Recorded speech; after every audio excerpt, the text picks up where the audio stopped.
Imagine walking into your own business, dressed in casual clothes, just to see how your employees treat people when they think no one important is watching. But instead of a warm welcome, you're met with judgment, condescension, and assumptions. What happens next will shock you. It's a quiet Wednesday morning in Atlanta, Georgia. David Redding, the CEO of a successful car dealership chain, walks into his showroom, dressed in a simple hoodie, jeans, and sneakers. He's not there to buy. He's there to see how the staff treats him when they don't know who he is. The moment he enters, he feels the cold stares and silent judgment from the employees. No one greets him. The manager, Lindsay Marks, takes one look at him and assumes he's just another browser. Little does she know, the man she's dismissing is the very one who built the company from the ground up. Are you ready to see what happens when assumptions meet truth? Stay tuned to watch the powerful transformation that follows. David stood in the showroom, the subtle hum of the place buzzing around him. His eyes scanned the gleaming cars, each one a symbol of luxury. Yet despite the immaculate surroundings, he couldn't shake the feeling of being invisible.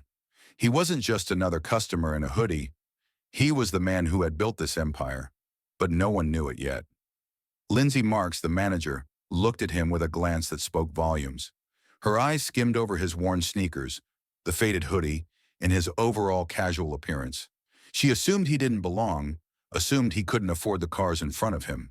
The coldness in her demeanor was palpable, and her voice, dismissive and clipped, was even colder. "We usually require an appointment for test drives," she said, as if he were a nuisance. David didn't flinch. Instead, he leaned against the polished car, his fingers lightly grazing the smooth surface. "What if I passed your credit check?"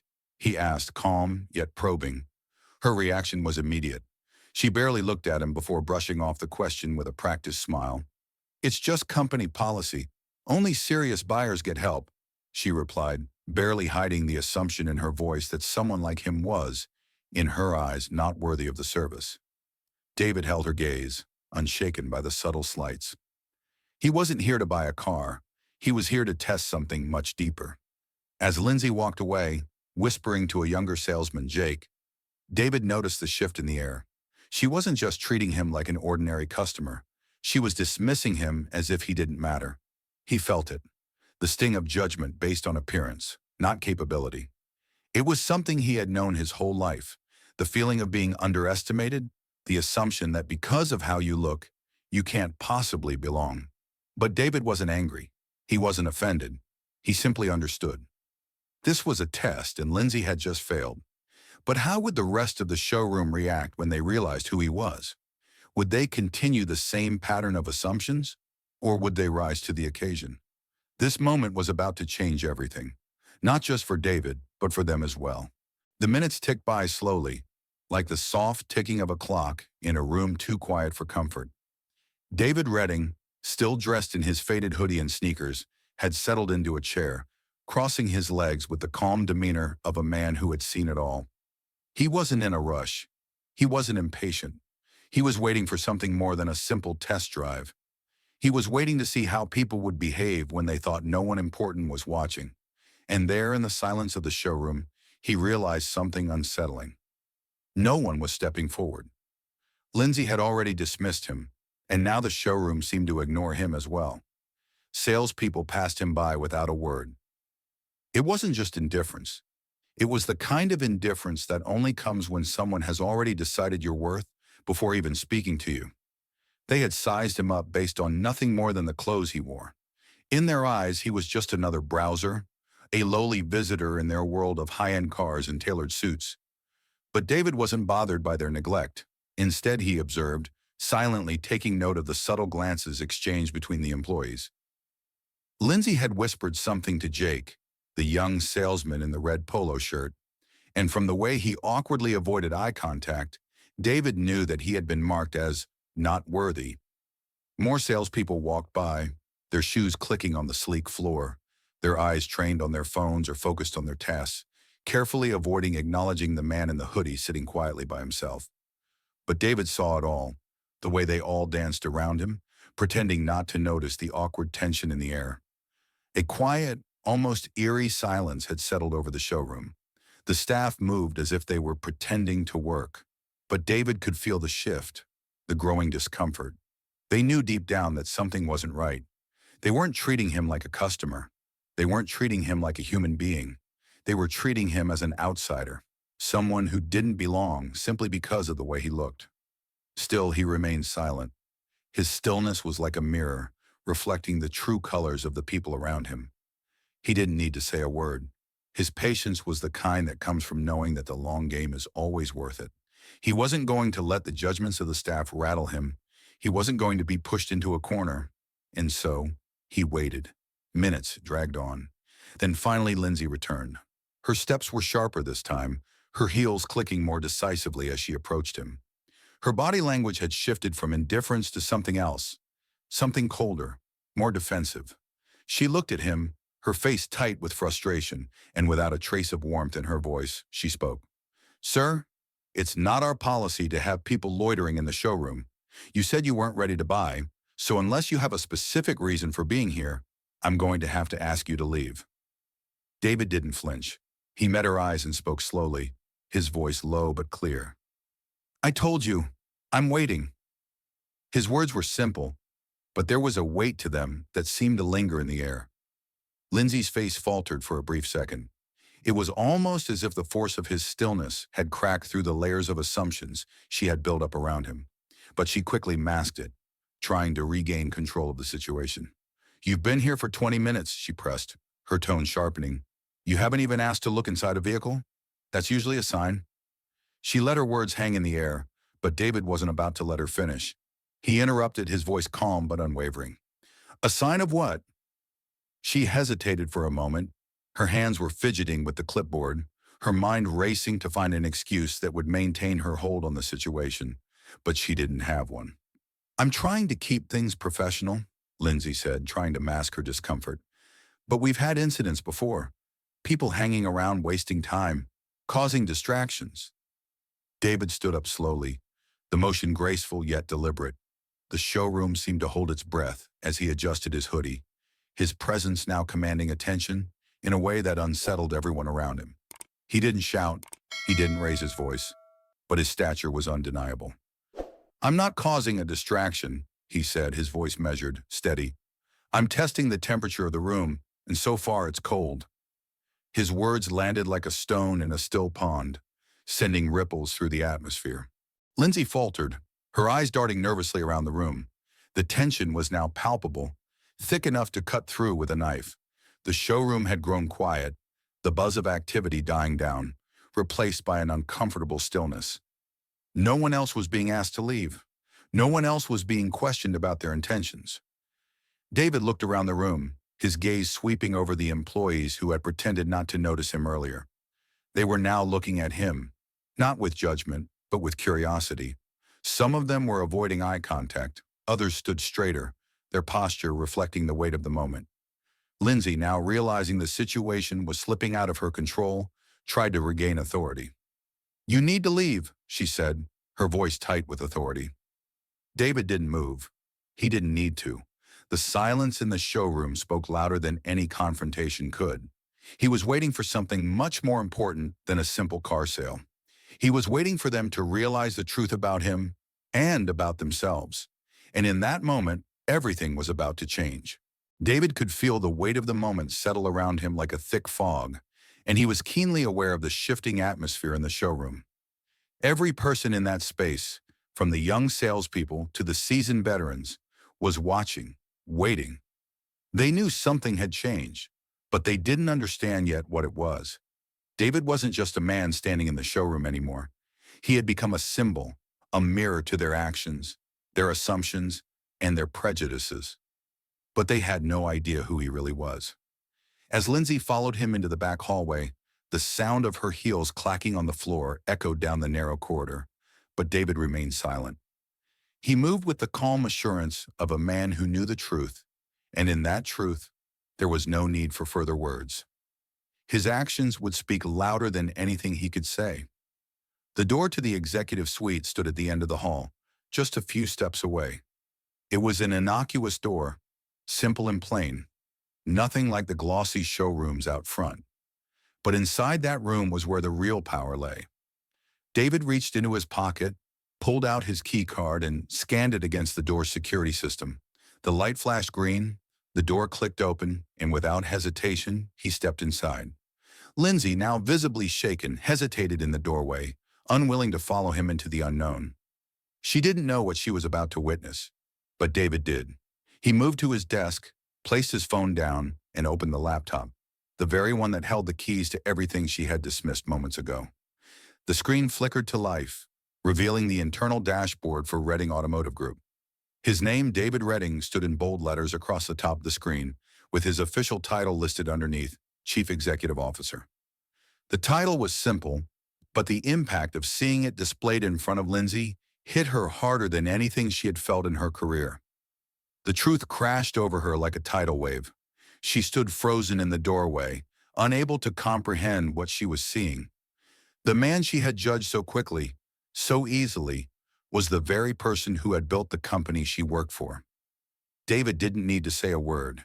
His gaze was steady as he let the truth hang in the air, heavy and undeniable. Lindsay blinked rapidly, her mind racing to piece together the puzzle. "Wait, you're the CEO?" Her voice cracked as the realization began to sink in. David didn't answer right away. Instead, he let her words linger in the air, allowing her to feel the weight of her mistake.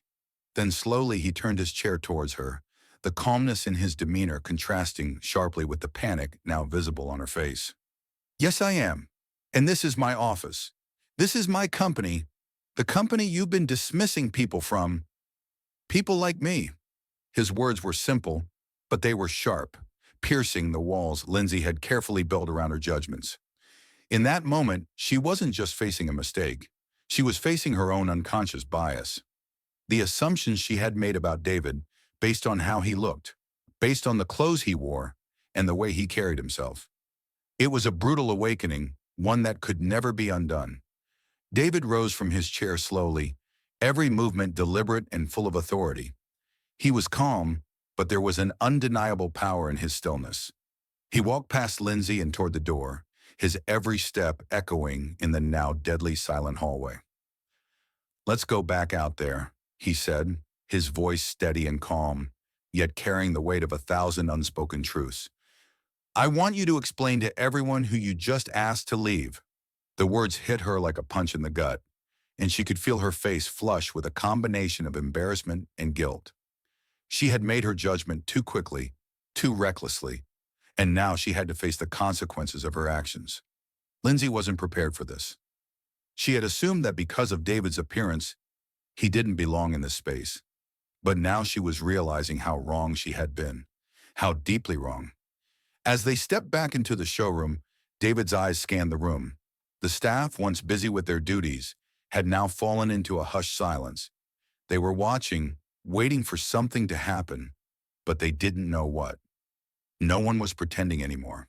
The truth was laid bare, and no one could ignore it.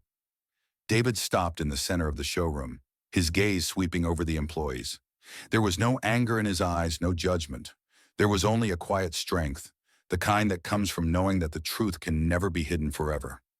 Lindsay, standing just behind him, could feel the weight of the moment pressing down on her. She had no choice now. The spotlight was on her, and there was no escaping it. David turned to her and spoke again, his voice clear and authoritative. "Tell them. Tell everyone here who you just asked to leave." Lindsay's breath caught in her throat, and she could feel the room's eyes on her. The silence was deafening. She had been caught in her own assumptions, and now she had to face the consequences of those assumptions. But even as her eyes darted nervously around the room, she knew she had no choice but to speak. The truth could not be ignored anymore. With a shaky breath, she stepped forward, her shoulders tense and her voice strained. I owe everyone here an apology," she began, her voice barely above a whisper. "This morning I made a mistake. I judged Mr. Redding based on his appearance, not on who he really was. I treated him poorly, and I disrespected him. I treated him like he didn't belong, when the truth is, he's the one who built this company." The words hung in the air, and Lindsay could feel the weight of them settling over her like a heavy shroud. She was acknowledging her mistake, but it wasn't enough. The room was still silent, the air thick with the gravity of the moment. She wasn't just apologizing for her actions toward David. She was apologizing for something deeper, something that had been brewing in the showroom for a long time. Dana, a receptionist who had been working at the dealership for nearly 5 years, stepped forward. Her voice was clear and strong as she spoke. "It wasn't just about Mr. Redding," she said, her arms crossed over her chest. "You've been treating a lot of people this way, Lindsay. Customers, staff, we've all seen it. You've been running this place like you're above it all, and it's not right." Lindsay's jaw twitched, and she turned to face Dana, but no words came. It was as if the truth had become too much to bear. Eli, another employee, spoke up next, his voice quieter but firm. "I didn't say anything before, but I saw it. I saw the way you looked at people. I didn't want to make it worse, but I should have said something sooner." The room was shifting, slowly but surely. Lindsay could feel the heat of their words, the weight of their disappointment. She had underestimated them all, just like she had underestimated David. And now she had to face the consequences of that. David stood back, watching. He didn't need to say anything more. The truth had already been spoken. The showroom, once a place of pretense and assumptions, was now a place of reflection and change. David had done what no one else had the courage to do. He had revealed the truth, not through anger or confrontation, but through quiet strength and patient observation. And in that moment, the atmosphere in the showroom began to shift. The staff wasn't just pretending anymore. They were listening. They were learning. And in the end, that was what mattered most. The silence wasn't awkward anymore. It was reflective. It was the silence of understanding. And as Lindsay stood there, realizing the depth of her actions, she knew that things would never be the same. Not for her, and not for anyone else in the room. David didn't need to say another word. The lesson had been learned. As the seconds ticked by, Kane could feel the power of the moment rising in the showroom. The air, once charged with tension and discomfort, now felt oddly still. His eyes scanned the room, taking in the employees who had witnessed everything unfold. He didn't need to speak loudly or make any dramatic gestures. His presence alone had already done its job. The truth was inescapable, and now it was time to let it settle. Kane didn't want to make a spectacle out of Lindsay's resignation. He didn't want to relish in the drama of it all. But there was something undeniably gratifying in watching the facade of superiority she had built crumble before the very people she had judged. This wasn't about revenge. It was about something far more powerful, change. A shift in the culture, in the very fabric of the company. The game had changed, and no one would be able to pretend that things had stayed the same. As Lindsay walked away from the group, her head bowed in shame, Kane turned back to face the remaining employees. They were watching, unsure of what was coming next. The room was eerily quiet, the kind of silence that hangs heavily in the air, begging for something to be said, something to shift. The staff had seen the consequences of ignoring respect, but more than that, they had witnessed the potential for change, and they were hungry for it. Kane let the silence stretch for a moment longer, allowing everyone in the room to take in what had just transpired. It wasn't just Lindsay who had made a mistake. It was the culture of complacency that had allowed her behavior to go unchecked. For too long, this showroom had thrived on a superficial understanding of customer service, one that was based on appearance and assumptions, rather than treating people with dignity and respect. Kane had walked in, not as a CEO, but as a symbol of everything that had gone wrong, and now he was a symbol of everything that could go right. "I didn't come here today to fire anyone," Kane began, his voice steady, but carrying a quiet authority. "That was never my plan. But what happened here today wasn't just a mistake. It was a breakdown of everything this company is supposed to stand for." The employees shifted, some standing a little taller, others looking down at their shoes, uncomfortable but listening intently. They knew that the truth of what Kane was saying was undeniable. He wasn't there to lecture them. He was there to make them face what they had been too blind to see for so long. "This company was built on one fundamental idea," Kane continued, his voice unwavering. "It's about access. Access to opportunity, access to dignity. No matter where someone comes from, no matter what they look like, they deserve to be treated with respect. Kane's eyes swept over the employees again, locking onto each one in turn. When someone walks through that door, we don't get to decide who they are based on what they wear, or what car they drive, or how much money we think they have in their pocket. We treat them like they matter, because they do. Every single one of them. The words hung in the air, and the room fell silent once again. There was something about Kane's delivery, calm, measured, but powerful, that made them take notice. He wasn't asking for their attention. He was demanding their understanding. I've heard a lot of complaints about the way things have been handled here, Kane said, his gaze narrowing. Not just from customers, but from people who work here. Some of you have quietly reached out to me, told me that things don't feel the way they used to. I'm not blind to it. I'm not deaf to the complaints. I've been holding back because I believe in second chances. I believe in giving people time to grow and adjust. But what happened today, this isn't growth. This is stagnation. He paused, letting the weight of his words settle in. He wasn't angry, but the truth he was speaking had a sharpness to it that no one could ignore. What happened here today was a microcosm of a much bigger issue. It's not just about one person treating another poorly. It's about how this company, this culture, has allowed that kind of behavior to go on unchecked. And that ends today. The staff shifted uneasily, but they didn't look away. They knew this wasn't just a lecture. It was a turning point, one that would demand more from them than just good sales figures and quotas. It would demand that they treat everyone with the same level of respect, no matter their appearance or their background. Kane took a deep breath, his next words soft but firm. I'm going to spend the next 2 weeks here, on the floor, no office, no title, just me, watching, listening. I want to see who you really are when you think no one important is looking. I want to see who's here because they believe in what we do and who's here just for the paycheck, because that's what this is really about. If you're only here to push metal, then you're not the kind of person I want on this team. His eyes scanned the room, locking on each of them one by one.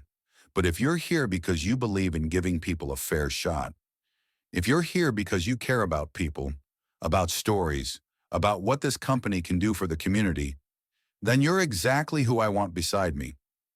A few employees looked at each other, unsure of what to make of this sudden shift. But they could feel it. They could feel the shift in energy. It was no longer about just making sales. It was about something bigger, something more meaningful. And for the first time in a long time, they were beginning to realize that Kane wasn't just trying to fix a business. He was trying to build a community, a place where respect wasn't just a buzzword. It was the foundation of everything they did. Dana, who had been watching from the back, stepped forward, her voice strong and clear. What if someone wants to do better but doesn't know how to speak up? She asked, her eyes meeting Kane's. That's the kind of person I want, Kane replied. This is your chance to shape this place, to be part of something bigger than just the cars we sell. This is about who we are, what we stand for, and how we treat each other. The room was quiet for a moment, but the weight of Kane's words was settling into their minds. This wasn't just about policies or performance metrics. It was about something far more important, respect. And for the first time, they could feel the change starting to happen. It was subtle, but it was there. The showroom, once filled with tension and judgment, now felt different. The energy was lighter, clearer.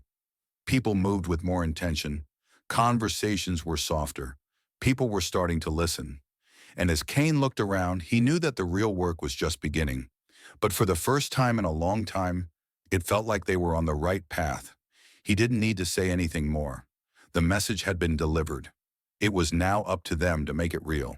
The tension in the showroom was so thick you could almost touch it. David stood in the middle of the room, his calm gaze sweeping over the employees who had been pretending not to notice him.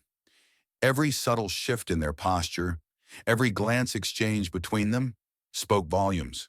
They were uncomfortable not just with his presence, but with the reality that the man they had dismissed was far more important than they could have ever imagined. Lindsay, still visibly shaken, stepped back, her eyes not meeting his. The moment she hesitated, the moment her confidence cracked, David knew it was time to end the game. He had already let her dig herself into a hole, but now it was time for the truth to be laid bare. Without saying another word, David walked toward the back hallway, his movements deliberate.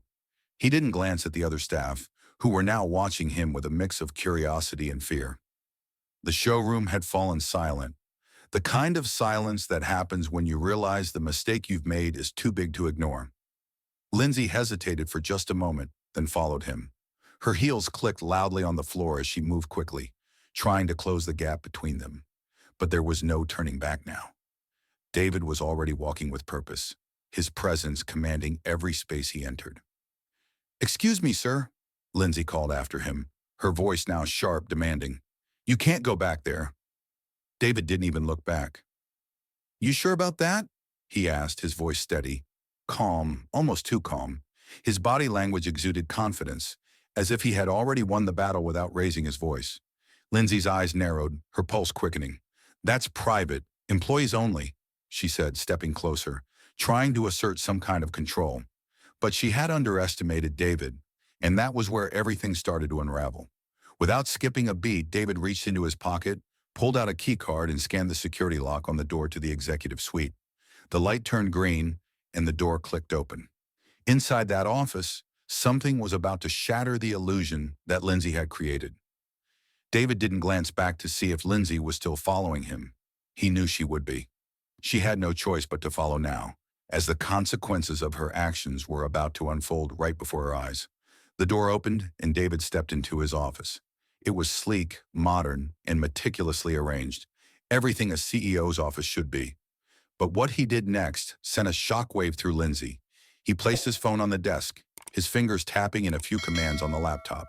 The screen came to life, revealing the internal dashboard for Redding Automotive Group, the company he owned and ran. The title at the top of the screen, in bold letters, read, "David Redding, Chief Executive Officer." The weight of that title hung in the air like a heavy storm cloud, and Lindsay froze in place. She was standing in the doorway, staring at the screen, her mouth slightly open in disbelief. She couldn't comprehend what was happening. She didn't recognize him. She hadn't known who he was. All of her assumptions, all of her judgments had just collapsed into a pile of nothingness. David didn't need to say a word. The silence spoke louder than any words ever could. Lindsay stood there, the realization creeping up on her like a slow, suffocating tide. It was too late for her to apologize now. The damage had been done, not just to David, but to everyone who had been watching. The entire showroom had witnessed this moment, the moment where assumptions were laid bare and truth was revealed. Lindsay blinked, her face draining of color. "Wait," she whispered, her voice trembling with shock. You're the CEO?" David turned, his expression calm but firm. "Yes, I am," he said, his voice low but cutting through the silence. He let the truth hang in the air. He knew it was painful for her to realize how wrong she had been, but he didn't care about her discomfort.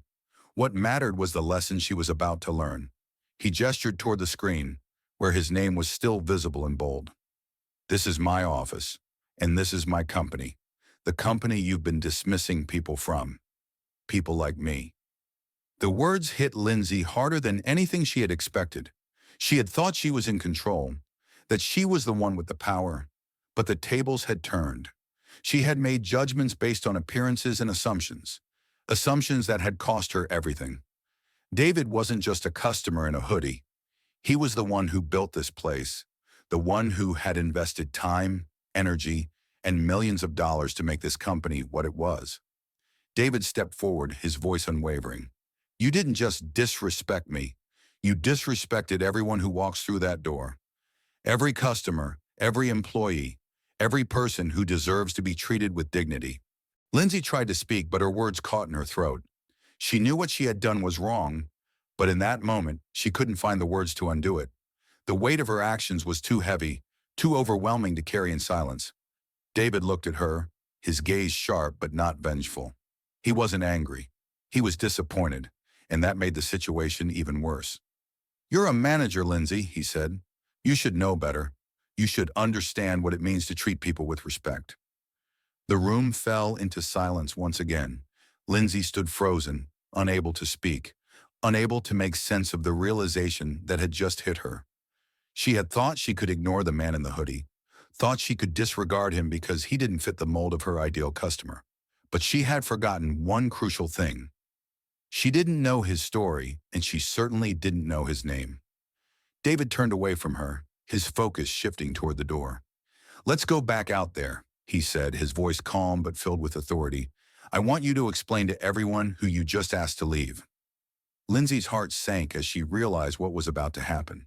But she had no choice. She had to face the consequences of her actions, and the weight of it was too much to bear. The air was different now, lighter somehow. It wasn't just the absence of Lindsay or the quiet shuffle of staff resuming their work.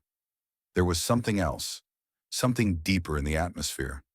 Kane stood by the entrance, his hands tucked in his pockets, his eyes scanning the showroom. It had been a long day, filled with more revelations than he had expected, but it was the kind of day that would linger with him for a long time.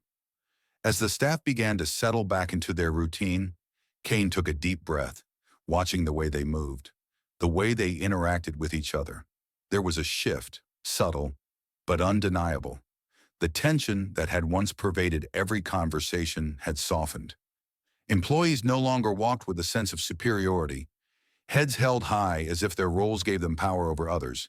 Instead, there was an underlying respect in their posture now, as if they were beginning to understand the true meaning of what Kane had said. He thought back to the moment when Lindsay had resigned. There had been no applause, no dramatic speeches, just a quiet acknowledgement of the weight of the moment. She had left, her steps heavy with the realization that the world she had built for herself had been upended in an instant. It hadn't been about her, though. It had been about a collective change. The entire culture of the showroom had been exposed, and the cracks that had once been invisible were now open for everyone to see. But what really hit Kane was the realization that change had already begun, not just for Lindsay, but for everyone who remained. It was like watching a slow but deliberate awakening. The culture of silence had begun to break down, and with each passing minute, people were starting to speak up, starting to own their actions. The fear that had once paralyzed them from addressing the issues in the showroom was beginning to dissolve, replaced by a growing sense of accountability. Kane felt the weight of leadership press against him once more, but this time it was different.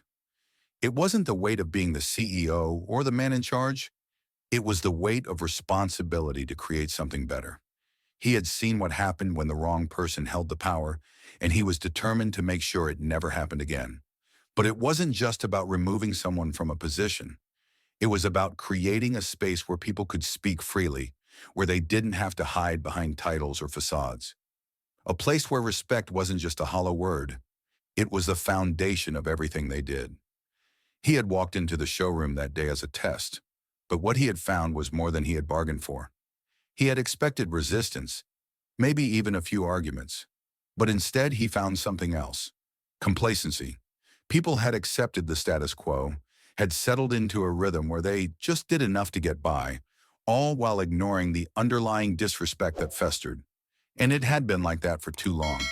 But today, Kane had given them a mirror.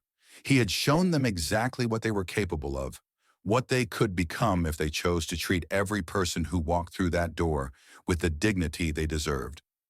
He knew that the change wouldn't be easy. It never was.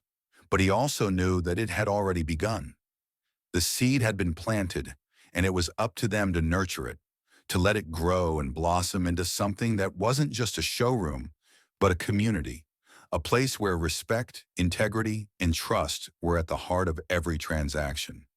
And as the day came to an end, Kane watched as the last customer left, the doors closing quietly behind them. He didn't feel the need to make any more speeches. The change was in motion. It wasn't about what had happened. It was about what was about to come. And Kane was ready, ready to lead, ready to listen, and above all, ready to create something real. The showroom, once filled with tension, now felt like a place of possibility, and for the first time in a long time, it felt like home. In life, respect isn't something that should be earned or based on appearance, status, or wealth. It's something that should be given freely to everyone, regardless of who they are or how they look. The story of Kane and the showroom employees serves as a powerful reminder that we must treat people with kindness and dignity from the moment they walk into our lives, not after we judge them. Our actions, no matter how small, can have a lasting impact on others, and we should never underestimate the power of simple respect. For those of us who've lived many years, it's easy to fall into the trap of thinking we've seen it all or that things don't change. But this story teaches us that change is always possible, and it starts with how we choose to treat others. We all have the power to create a culture of respect, whether it's in our family, community, or workplace. So take a moment today to reflect on how you treat those around you, whether they are family, friends, or even strangers. Are we giving them the respect they deserve simply because they are human? Let's make the choice to lead with kindness, understanding, and empathy. After all, the world can be a much better place if we treat everyone like they matter. And it starts with you.